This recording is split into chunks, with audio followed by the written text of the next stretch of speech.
तर हा आहे पार्ट 2 गाईज. हां, माझ्यासोबत जो मला कोणतंच काम मिळालं हे याचं पार्ट 2 आहे. तर मला मिळालं का स्टँड इन काम. घरून निघायच्या आधी मी दुसरं कुठं जॉब शोधून ठेवली नव्हती, दुसरं काहीच बघितलं नव्हतं. कारण माझ्या मैत्रिणीवर मला खूप विश्वास होता की ती कशाला फ्रॉड करणार माझ्यासोबत, म्हणजे असं काही विचारच नव्हता. इथं आल्याच्या नंतर फ्रॉड झालं. तर मी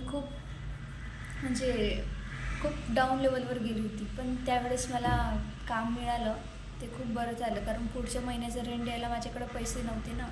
त्यामुळे जे काम मला मिळालं ते मी ॲक्सेप्ट केलं. आणि मी कम्प्युटर इंजिनिअरिंग केली असून मला पूर्ण लँग्वेजेस येतात. एक चांगला प्रोजेक्ट पण बनवता येतो. आणि पण मला मिळालं स्टँड इन काम, म्हणजे उभं राहून, ते पण 8 तास. आणि माहिती आहे, मी जर कुठं पण, म्हणजे मी 1 तास पण उभं नव्हती राहू शकत.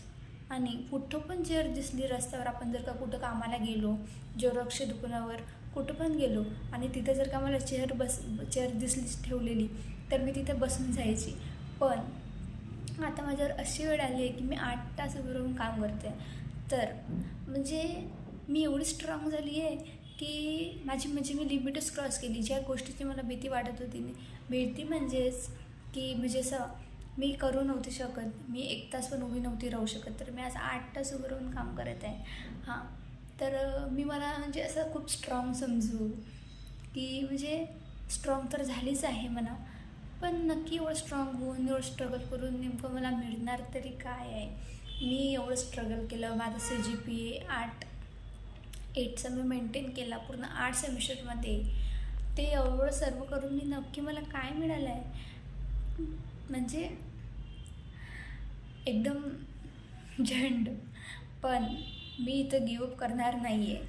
कारण मी म्हणजे खूप म्हणजे हालतनंतर मी खूप म्हणजे हे आहेच कमीच, पण तरी पण मी 8 तास काम म्हणजे उभं राहून केलं आहे. तर याचं मला मोटिवेशन आलं आहे की नाही यार, मी काही पण करू शकते. अभ्यास तर मी करू शकते आणि म्हणजे 8 तास काम उभं राहून पण मी आता काम करू शकत आहे. तर मी आता मला थोडासा वेळ देते.